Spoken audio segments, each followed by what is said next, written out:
President Biden has restored the integrity of the Department of Justice, and I think you see that in this case, where he kept on, and Merrick Garland kept on, a Trump-appointed U.S. attorney to investigate the president's son.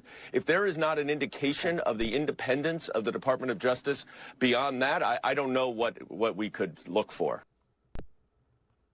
Oh, Daniel Goldman. Joining me now, my friend Julie Kelly, the great Julie Kelly. You need to check out her Substack, by the way, called Declassified. I know you love when she comes on. We all do. Julie, okay. Devin Archer, January 6th, Trump indictments. There's such an overwhelming amount to get to. The president's going to be indicted 95 times. Julie, what's the updates on all these things? Right. So the breaking news with Devin Archer, what came out of his testimony today, and then Trump posted on social media earlier today that he expects he will be indicted any day now by Special Prosecutor Jack Smith related to his alleged involvement in the events of January 6th. Of course, we know this is coming. DOJ has been investigating this for a year and a half and then was taken over by Jack Smith in November of 2022. The article I posted last night, Jesse, relates to the very strong possibility that Special Prosecutor Jack Smith could seek to deny Trump's release after he is indicted for January 6th. And I explain why. There's a very key court ruling that came down in February of 2021 by the chief judge at the time.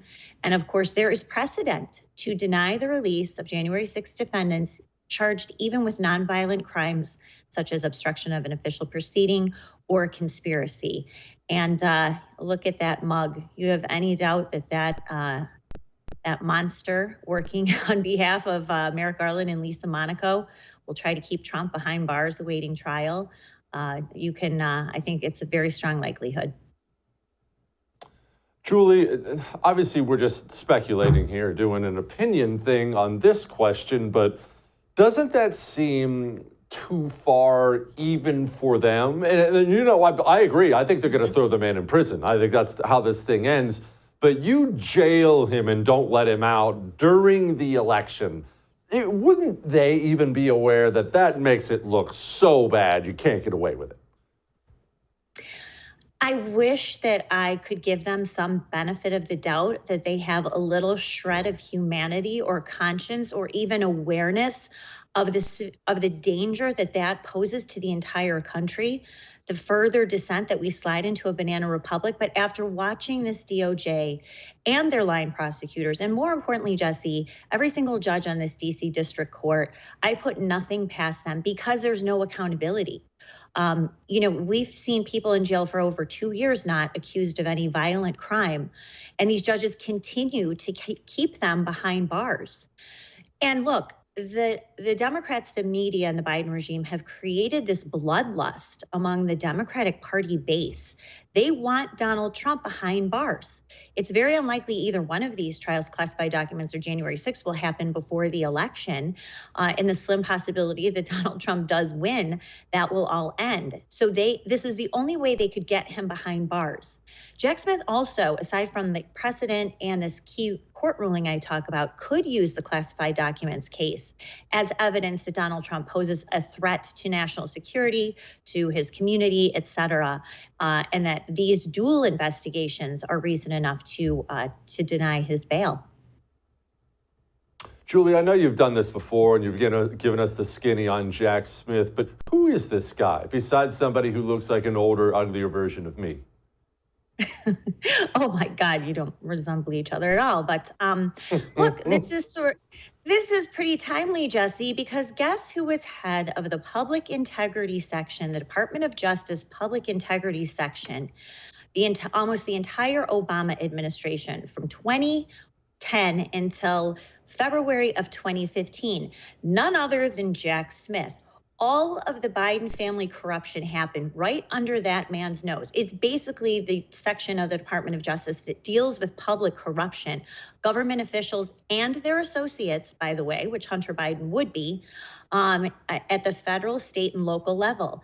So instead of going after the Bidens, as of course everyone in Washington, D.C. knew what Hunter Biden and James Biden, Joe Biden's brother, and of course the vice president himself were doing, Hunter Biden traveling at least 70 times on Air Force Two overseas. Jack Smith didn't care. He didn't think it was strange that Hunter Biden was going to China 5 times on Air Force Two.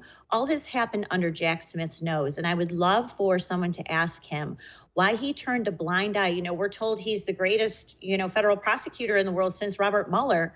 How did he miss all of this that was happening right before his eyes, especially the hiring of Hunter Biden by Burisma, Hunter Biden and Devin Archer by Burisma in April of 2014. I guess he was too worried chasing down Bob McDonnell and his wife, of course, a case that was overturned by the Supreme Court. So that's who this guy is, a longtime DOJ creature and apparatchik for the Democratic Party and the Obama-Biden administration. Julie, if I'm Team Trump, which indictment do I need to be most concerned about? New York, the documents case in Florida, the D.C. one that's coming, or the Georgia one that's coming? Is it coming, Julie? It is coming, and that's the Fulton County DA, Fani Willis, who's going to charge Donald Trump, ironically, with election fraud crimes, okay? The one that poses by far the greater legal jeopardy is the January 6th indictment. And Jesse, keep in mind, when this first indictment is announced this week, that's only the first shot. We saw just last week how Jack Smith filed a superseding indictment in the classified documents case. Jack Smith will do this, my guess is, at least 3 or 4 times in the January 6th case.